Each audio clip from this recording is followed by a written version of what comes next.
Des fois, on se pose la question, est-ce que les gens se rendent compte que chaque jour qui passe, nous, on est très, très, trop même proche de la mort. Tous les jours. Chaque jour que Dieu fait, on est proche. Parce que saa soo xëyee ñu tàggee la ku jege ci koo xamante ni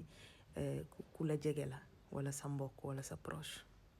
boo xoolee ba nga juddoo ba ngay doog a juddoo ba ni ngay màggee ba ni ngay nekkee xale ni ngay nekkee adolescent ba ni ngay màggee commencé dëgër commencé nekk mag ba ni ngay duggee ci sa deuxième âge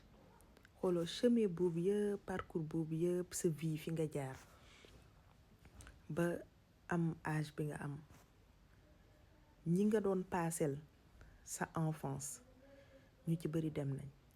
ñi nga xamante ni ba nga juddoo fi nga leen fekkoon bon pratiquement ñi ci des sax baritul wala ñëpp dem nañ ba ni ngay màggee bay dugg ci sa âge adolescent tu perds des gens il y a les gens qui étaient auprès de toi il y a les gens qui étaient tes proches ñoo xamante ni jege woon nañ la ñu ci bari ñi ngi dem ba ni ngay màggee ba commencé dëgër ba nekk muskàllaf ba nekk responsable et tout ba gën a màgg daal yëpp da ngay gis ne y a une partie des personnes yoo xamante ni depuis sa enfance ba ni nga màggee tey ba nekk magum jëm beaucoup d'entre eux ils sont partis et c'est ainsi de suite à chaque fois et c'est comme ça que ça va se passer ñëpp dañuy dem jusqu'à un bon jour où tu perds ta maman ta propre maman bi nga xam ne moom nga doon gis tu la perds tu perds ton père papa dem des fois nga mën nga perdre sa mag des fois mën nga perdre sa rak nijaay oncle tante xarit voisin xamel camarade de classe yëpp et ainsi de suite chaque jour que tu te lèves tu vois que tous les gens qui t'entouraient depuis ton enfance ba ni ngay màgg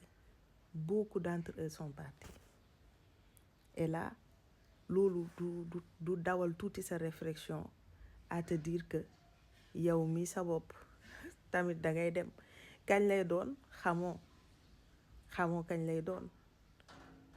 parce que tey ji kenn xamul ne man maa njëkk a dem diw wala diw moom a njëkk a dem te loolu kenn du ko mës a xam te chaque jour nit ñaa ngi dem te kuy dem ku nekk xalaatoo woon que ni yow di nga njëkk a dem diw te yow ci sa bopp noonu lay demee noonu ngay xëyee yow it dem te booy dem doo xalaat ne yaa njëkk a dem diw et c'est ainsi la vie des fois su may aborder sax ay sujet jëmale ko si dee la mort et tout tu vois certains des commentaires wala sax ñoo xam ne dañ ma jege naan ma pourquoi tu parles ainsi tellement ils ont peur de la mort bugguñu sax di wax ci genre affaire yooyu pourtant dañ ci war a wax parce que ni ñuy dawee di ngërti tey pour am alal pour am koom-koom xam nga pour kenn bañ la raw sa benn moroom bañ la raw nangam sangam man pour man noonu lañu war di dawee di njëkkante ak di jaayante ci di def lu baax parce que lu baax loolu rek moom moo am njëriñ ndax loolu moom nga mën a yóbbaale mu jëriñ la tey ci àddina jëriñ la au-delà àllaaxira boo demee nga fekk ko fa kon loolu rek moo am sens ak façon boo ko mënti defee nag na doon lu baax rek ay nit nag nit matul ba ñu yàlla bindee ñu nekk ay nit dañoo manqué nit matul waaw te ku baax yàlla kese moo ko xam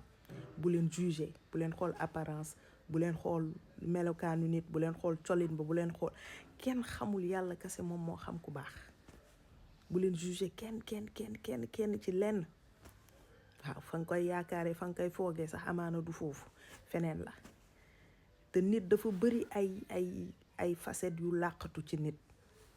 maanaam li ngay xool ci nit di ko gis nii ci apparence am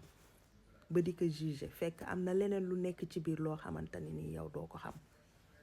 waaw waaye yàlla du koy xam waaw mais c'est un sujet boo xamante ni il faut qu'on en parle pour que nit ñi des fois di delloo ci seen xel xam ne la mort ça existe et ça arrive et c'est bientôt parce que nooy gën a xëy mi lay gën a jege looy gën a xëy chaque jour yi le temps passe, les jours passent et ça c'est beaucoup plus proche. Et c'est ainsi la vie.